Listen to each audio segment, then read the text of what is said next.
क्या घबरा गए? मैं कह रहा था कन्हैया से कि गड़बड़ मत करो, गड़बड़। मुझे लगता है पूजा में कहीं ना कहीं, अभी देखो इनका दिमाग, अभी 5 मिनट पहले खूब हंस रहे थे, कूद रहे थे, खेल रहे थे, अब 5 मिनट के बाद में क्या कह रहे हैं कि अभी कुछ तो गड़बड़ हुआ है, देखो तूफान आ गया, कुछ तो अशुभ हुआ है। कृष्ण भगवान सोचने लगे कि अब तो और कहानी खराब हो जाएगी, ये तो जो किए कराए पे सारा पानी फिर जाएगा।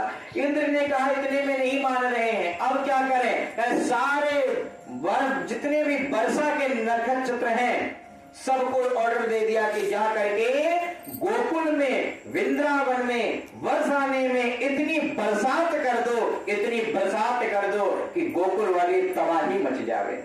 ए बाप रे, इतनी बात कहते तो साथ ही खूब झे इतना हवा तूफान बारिश झे झकोरा। अब ब्रजवासी घबरा गए। मैं ये बालक ही तो है, इसके चक्कर में हम लोग आ गए। कन्हैया जी को क्या कहते हैं? ये बालक ही तो है, इसके चक्कर में हम लोग आ गए। अब देखो हमारे साथ कुछ पूजा में गड़बड़ी हो गई। अब देखो इतना तूफान मैंने अपने जीवन में नहीं देखा कि कभी गोकुल में, वृंदावन में आया। अरे भैया, अब बालक के चक्कर में नहीं पड़ना। कृष्ण भगवान सोचने लगे इससे पहले मेरी ज्यादा इंसल्ट हो जाए, कुछ कर देना चाहिए। ब्रजवासियों, घबराने की जरूरत नहीं है। अरे कैसे ना घबराए भैया, यहाँ जान बचाना भारी है। तुम चिंता ना करो, तुमने जिनकी पूजा किया है उन्हीं से कहो कि वो तुम्हारी रक्षा करें।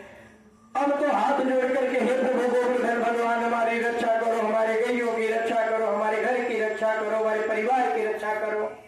भगवान ने कहा इसे थोड़ी होता है, आप लोग थोड़ा थोड़ा सहारा लगाओ। ये उठ जगह पगला गया, गोकुलवासी कह रही है बालक पगला गया। अब कह रहा पहाड़ उठाओ, मतलब मेरे से 50 किलो का टीला उठाया नहीं जाएगा।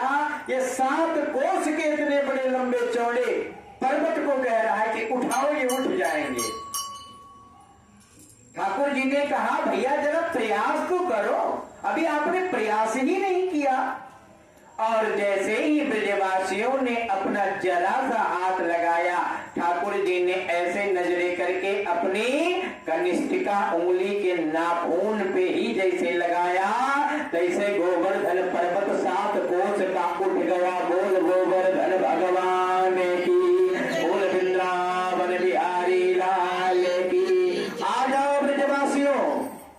गोवर्धन उठा करके भगवान खड़े हो गए, बिल्कुल टेढ़ी मुस्कान तिरछी चितवन लेकर के सभी लोगों को बुला लिया। अब 7 कोस का छत पड़ गया हो, समझ लो लिंटर पड़ गया हो, तो कितने लोग उसमें बस जाएंगे। और इधर इंद्र ने पूरा जोर लगा दिया, बहा दो गोवर्धन को, बिल्कुल उठा के गोकुल को डुबा दो, इतना पानी बारिश कर दो। और जब पूरा प्रयास कर लिया, चारों तरफ पानी भर गया। अब मथुरा में जाकर के देखो गोकुल का क्या हाल है। जब इंद्र आते हैं तो देख रहे हैं कि गोकुल में चिड़िया अपने होठों से धूल उड़ा रही हैं, कितनी बारिश के बाद। और जब इतनी बारिश हो गई, वहां धूल उड़ रही है, सब अमन चमन से रह रहे हैं। इंद्र को पता चल गया कि मैंने गलत बंदे से पंगा ले लिया। जा करके भगवान की शरणों में गिर गए। बोल गोविंद भगवान की। 7 दिन तक की लगातार बारिश हुई थी, बताओ 7 दिन और रात। भगवान 7 दिन लगातार बिल्कुल खड़े ही रह गए। थोड़ा सा ब्रजवासियों को लगा, क्या लगा कि छोटा सा बालक है, ऐसे 7 दिन हो गया खड़े खड़े। एक काम कर लल्ला कि हम लोग अपना डंडा वंडा लगा लेते हैं, टिकानी वकानी लगा लेते हैं, तू थोड़ा सा जाकर के चाय भाई पक्का। भगवान को लगा इनको बहुत ज्यादा विश्वास हो गया अपने आप पे, पक्का आप रोक लोगे? अच्छा तो तुम ही रोक के खड़े हो, इसका मतलब क्योंकि वो भगवान थोड़ी मानते हैं कन्हैया जी को, वो तो बालक मानते हैं। क्या रहे हैं देखो, ठाकुर जी ने कहा तुम रोक लोगे इस पर्वत को, तो ब्रजवासियों ने कहा इसका मतलब तुम ही रोक के खड़े हो, तुम ही सबसे ज्यादा बलशाली हो, तुम इतने छोटे हो, इतना ताकत तुम्हारे, हम तो कुछ है ही नहीं, हम इतना मक्खन खाते हैं। कन्हैया जी ने कहा थोड़ा सा अपनी उंगली टेढ़ी करी, और जैसे भगवान ने थोड़ी सी उंगली टेढ़ी करी, जो भी निकाल लाठी डंडा लगा था सब चल मर मर मर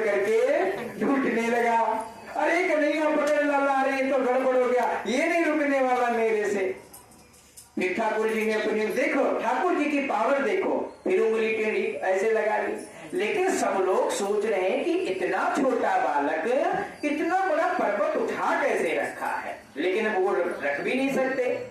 कन्हैया एक बात बता लल्ला कि तूने इतनी छोटी उम्र में इतना पावर कहां से आ गया। ठाकुर जी ने कहा कि जो गैया यहाँ पे चारा खाती उन्हीं गैया का तो हम माखन खाते हैं, उन्हीं गैयों के माखन से तो ये अच्छा इतना ताकत होता है माखन में। हाँ इतना ताकत होता है माखन में। 7 दिन तक भगवान लगातार खड़े रह गए और जब 7वें दिन इंद्र ने आकर के क्षमा मांगा, प्रार्थना किया, तब जाकर के भगवान ने पर्वत को अपने स्थान पर रखा, इंद्र का घमंड मर्दन को चूर कर दिया। बोल गोविंद भगवान की जय। जब एकदम एका यानी परिवा को पर्वत को रख करके और सब लोग मामला शांत हुआ, तब मैया ने उन्हें 56 प्रकार का भोग लगाया। क्यों लगाया? 56 ही प्रकार का भोग क्यों लगाया? क्यों? क्योंकि 24 घंटे में 8 पहर होता है। कितना पहर होता है? 8 पहर। और हर पहर में मैया यशोदा कुछ ना कुछ ठाकुर जी को खिलाती नियम से, हर पहर में कुछ ना कुछ खिलाती रहती थी। अच्छा ठाकुर जी जब पर्वत को लेकर खड़े तो 7 दिन तक कुछ नहीं खाया।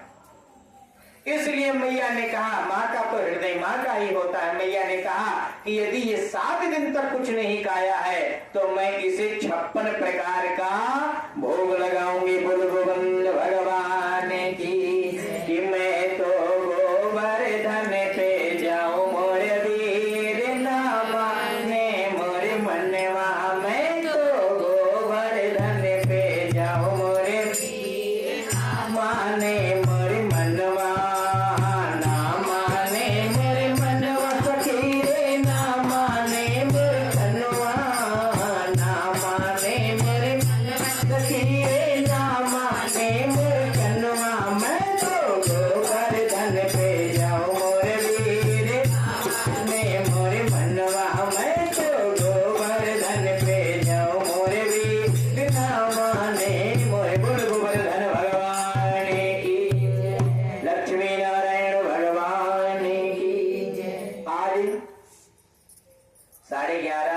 या 11 जब भी आप लोग आ जाएं, 11 आ जाएं, 11:30 आ जाएं, कीर्तन होगा।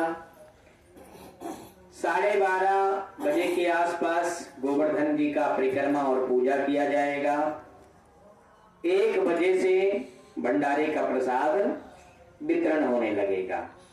तो यदि 11:30 आओगे तो 12 आओ, तो जब भी जिनके पास जितना समय हो समय लेकर के आओ। तब तक हमारे हलवाई साहब आ गए हैं, ये भोजन की तैयारी करेंगे।